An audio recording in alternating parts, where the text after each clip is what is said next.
Hello नमस्कार दोस्तों, आपका स्वागत है हमारे यूट्यूब चैनल स्कूल लोल पर। दोस्तों आज हम यहाँ कक्षा 7वीं का जो आपके मार्च माह का वर्कशीट है गणित विषय का हम हल करने वाले हैं दोस्तों।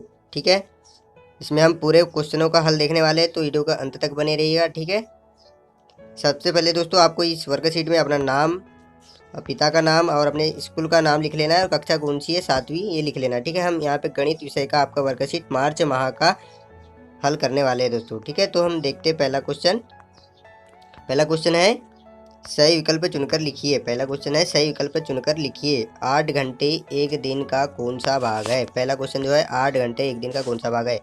तो दोस्तों सिंपल में 8 घंटे, देखिए एक दिन में कितने घंटे होते हैं, 24 घंटे होते हैं, ये पता है आपको।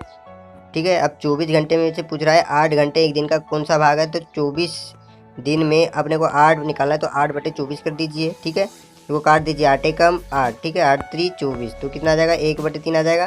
तो इसका आंसर क्या हो जाएगा 1/3। ठीक है, ये सॉल्यूशन किया हुआ है, 1/3 इसका आंसर हो जाएगा। ठीक है, अगला क्वेश्चन देखेंगे।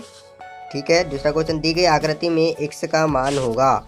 ठीक है दोस्तों, आप इसको दो तरीके से बना सकते हैं। कितने तरीके से बना सकते हैं, दो तरीके से। देखिए यहाँ पे जो है x जो है इसका इस त्रिभुज का बहिष कोण है। ठीक है, बहिष कोण यानी बाहरी कोण है। बाहरी कोण क्या होता है, बाहरी कोण वह कोण होता है जैसे इसका मान निकालना है तो इन दोनों का योग करेंगे तो इसका मान आ जाएगा। ठीक है, अगर से इसको हम इधर बढ़ा देते और यहाँ पे कोण रहता, इसका मान निकालना रहता तो इसको जोड़ देते, इसको जोड़ देते तो इसका मान आ जाता।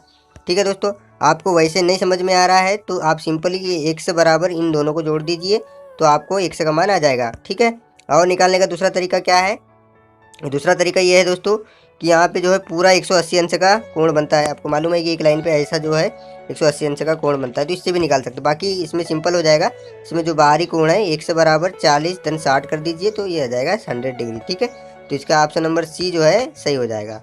अगला क्वेश्चन देखते हैं, क्वेश्चन नंबर तीसरा।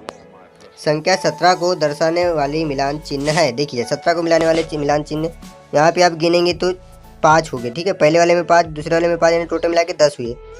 जबकि हमको पूछा कितने का, 17 का, तो इसमें भी नहीं है, इसमें भी नहीं है, इसमें भी नहीं है, इसमें भी नहीं है, इसमें भी नहीं है, तो इसमें है दोस्तों। अब गिनेंगे तो देखिए 1 2 3 4 5, ये हो गए 5, तो ऐसे वाले इसमें एक 5, इसमें 5, इसमें 5, इसमें 5 3 15 और ये 2 17 है ना। तो इसका ऑप्शन नंबर जो है चौथा सही हो जाएगा।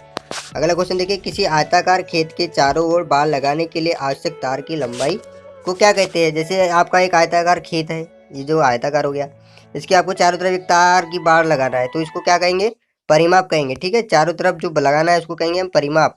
और पूरे भर बोलता है तो क्षेत्रफल हो जाता है, लेकिन वो चारों तरफ बोल रहा है तो इसका मान हो जाएगा परिमाप। क्या हो जाएगा आंसर, इसका परिमाप हो जाएगा। ठीक है, अगला क्वेश्चन देखते हैं। एक 15 मीटर लंबी सीढ़ी भूमि से 12 मीटर ऊंचाई पर स्थित खिड़की तक पहुंचती है। दीवार से सीढ़ी के पैर की दूरी ज्ञात कीजिए। दीवार से, ये दीवार है, ये सीढ़ी है, इसके पैर से इनके बीच की अपने को दूरी ज्ञात करना है। तो देखिए सिंपल, समकोण त्रिभुज में आपको सूत्र याद होगा, एक पाइथागोरस प्रमेय करके होता है, कर्ण का वर्ग बराबर लंब का वर्ग धन आधार का वर्ग। ठीक है, ये देखो मैंने यहाँ लिखा हूँ, कर्ण का वर्ग बराबर लंब का वर्ग धन आधार का वर्ग। ठीक है, यहाँ पे ये कर्ण हो गया, ये लंब हो गया और ये आधार हो गया। इतना तो पता है ना दोस्तों कि ये कर्ण है, ये लंब है, ये आधार है। ठीक है, तो आप सूत्र में मान रख दीजिए, कर्ण का वर्ग यानी 15 का वर्ग, 15 का वर्ग। ठीक है, लंब का वर्ग यानी 12 का वर्ग। ठीक है, आधार का वर्ग अपने को निकालना है। ठीक है, तो 15 का वर्ग कितना होता है, 225 होता है। ठीक है, हाँ, और 12 का वर्ग 144 होता है। तो देखिए 15 का वर्ग, 12 का वर्ग और आधार का वर्ग, तो 15 का वर्ग हो गया 225। ठीक है, 225 में से 144 घटा दीजिए तो बचेगा कितना, 81 है ना। 81 को फिर अंडर रूट में डाल देना है, ये देखिए डालिया है, तो इसका मान हो जाएगा 9। तो ये इसके बीच की दूरी जो आ जाएगी 9 आ जाएगी। ठीक है, इसका ऑप्शन नंबर डी सही हो जाएगा। अगला क्वेश्चन, बताइए दो छायांकित भाग मिलकर वृत्त के कितने भाग को निरूपित करेंगे।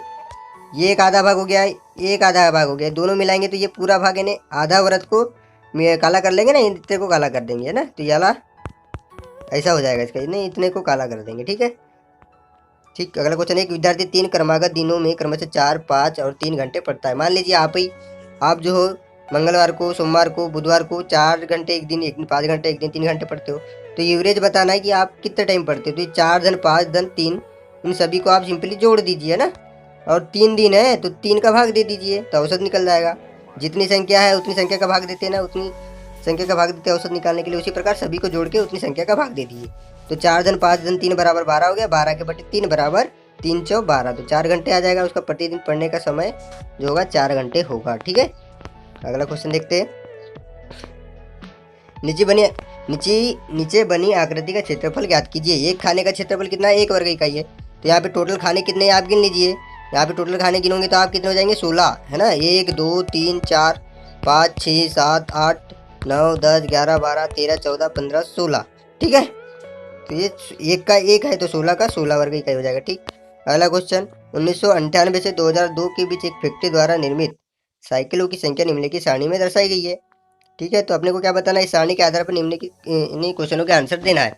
पहला क्वेश्चन क्या है? किस वर्ष सबसे अधिक संख्या में साइकिलें निर्मित की गई है?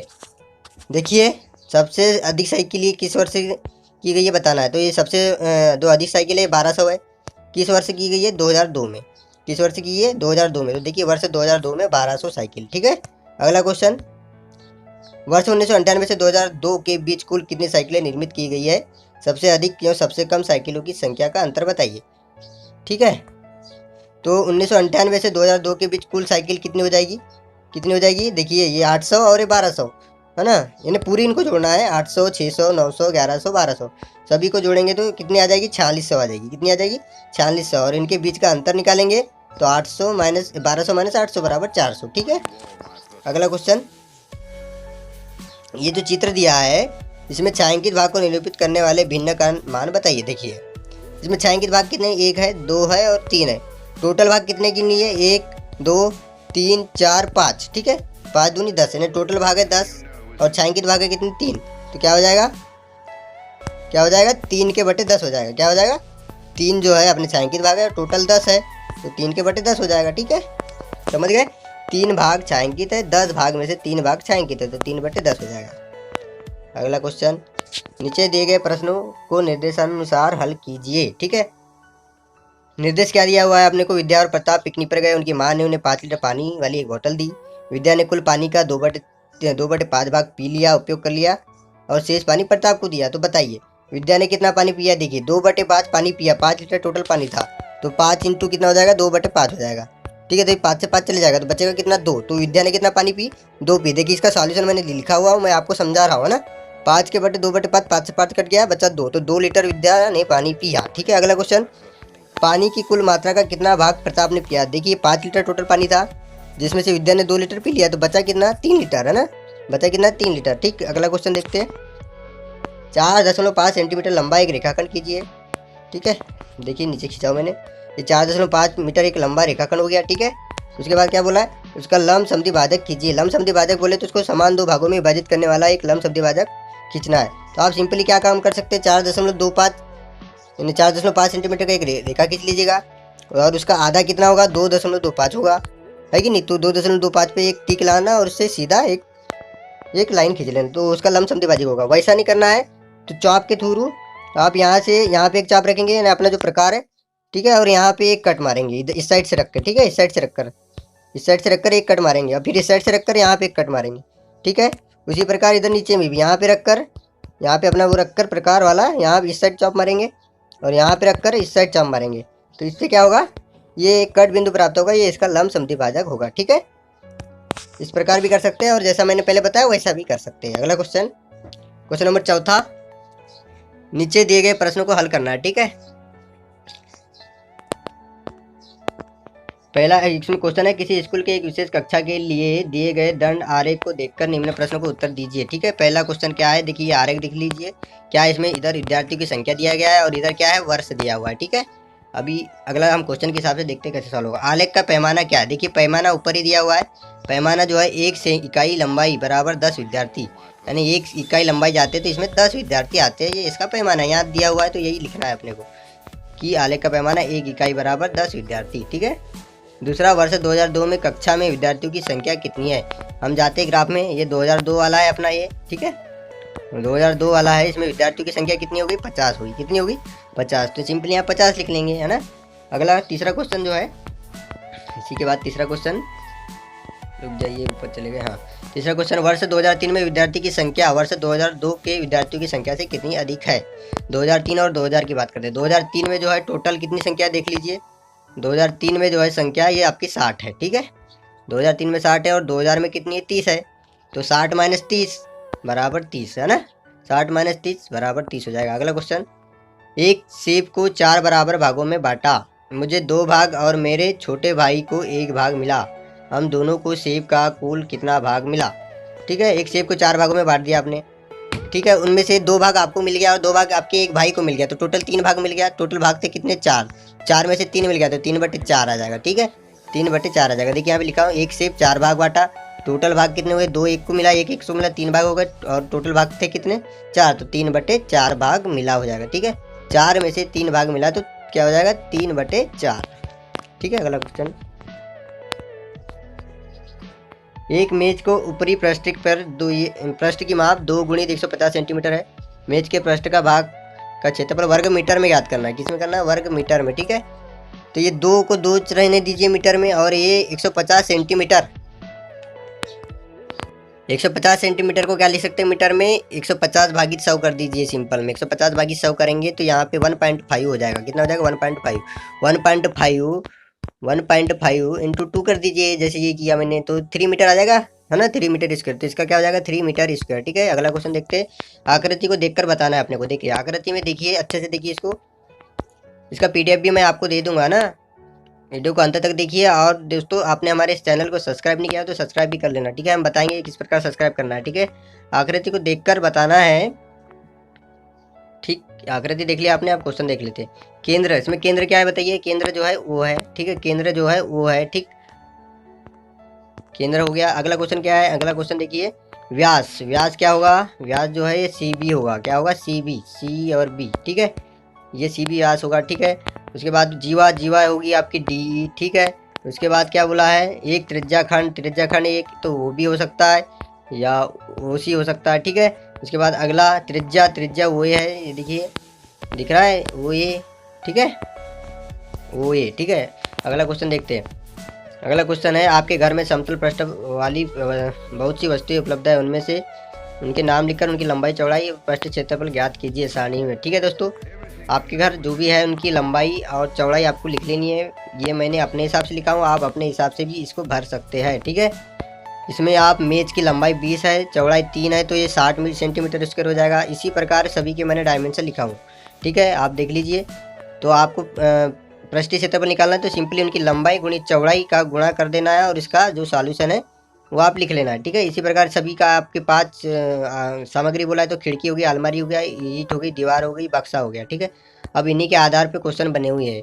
किसी वस्तु का पृष्ठीय क्षेत्रफल सबसे अधिक है, किस वस्तु का, तो दरवाजे का इस सारणी में सबसे अधिक है, तो दरवाजा लिख लिया हूँ मैंने, ठीक है।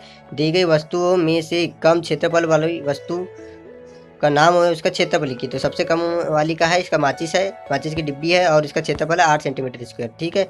अगला क्वेश्चन, दरवाजे का क्षेत्रफल पुस्तक के क्षेत्रफल से कितना अधिक है, तो देख लीजिए 10, ये 3600 था, 36,000 था और ये 10 था, तो इतना अधिक है, ठीक है। अगला क्वेश्चन, सबसे अधिक क्षेत्रफल और सबसे कम क्षेत्रफल में कितना अंतर है, तो सबसे अधिक है 36,000 और ये -8, तो ये कितना है, इतना का अंतर है, ठीक है, 3592 का। सारणी में क्षेत्रफल को आरोही क्रम में लिखिए, आरोही क्रम में लिखना है, यानी बढ़ते क्रम में लिखना है। जैसे 1 के बाद 2 आता है, 2 के बाद 4 आता है, 4 के बाद 10 आता है, यानी बढ़ते क्रम में। देखिए 1 से यानी बढ़ा ना, इसी प्रकार में बढ़ते क्रम में लिखना हो। तो सबसे पहले माचिस था, फिर पुस्तक था, देखिए माचिस का 8 था, पुस्तक का 10 था, मेज का 60 था, मोबाइल का 144 था। देखिए बढ़ते जा रहा है ना, 144, फिर 200 हुआ, फिर 200, 2000 हुआ, फिर 2100 हुआ, फिर 27,000 हुआ, फिर 27,000 हुआ, फिर 36,000, ठीक है। इसी प्रकार बढ़ते क्रम में लिखना है। दोस्तों वीडियो कैसा लगा कमेंट बॉक्स में बताइएगा, और वीडियो अच्छा लगा हो तो लाइक करना दोस्तों, और इसी के साथ अपने दोस्तों के साथ इसे शेयर भी कर देना। और दोस्तों आपने अभी तक हमारे इस चैनल को सब्सक्राइब नहीं किया तो इसे सब्सक्राइब कर ले दोस्तों। सब्सक्राइब किस प्रकार करना है, इसी वीडियो के नीचे दोस्तों लाल आइकन में सब्सक्राइब लिखा होगा, इसी वीडियो में क्या होगा, लाल आइकन में सब्सक्राइब लिखा होगा, इसी वीडियो के नीचे आपको ये सब्सक्राइब लिखा होगा, इसको लेवल लिखा होगा, इसके राइट साइड में सब्सक्राइब लिखा होगा, इसको आपको सिंपली क्लिक कर लेना है। इससे क्या होगा, लाल से जो है काला हो जाएगा। इसके राइट साइड में जो घंटी का चित्र है उसको आप क्लिक करेंगे तो इसमें एक आल का ऑप्शन आएगा, उसको आपको क्लिक कर लेना है, ठीक है। वीडियो अच्छा लगा हो तो लाइक करना, शेयर करना अपने दोस्तों के साथ, ठीक है। लाइक किस प्रकार करना है ये भी बता दिया, शेयर भी बता दिया, सब्सक्राइब जरूर करना दोस्तों, ताकि मैं दूसरा आपका वर्कशीट डालूंगा तो इसकी जानकारी आपको सर्वप्रथम मिल जाएगी, है ना। तो ध्यान से सब्सक्राइब कर लेना, ठीक है। वीडियो पूरा देखने के लिए आपका बहुत बहुत धन्यवाद दोस्तों।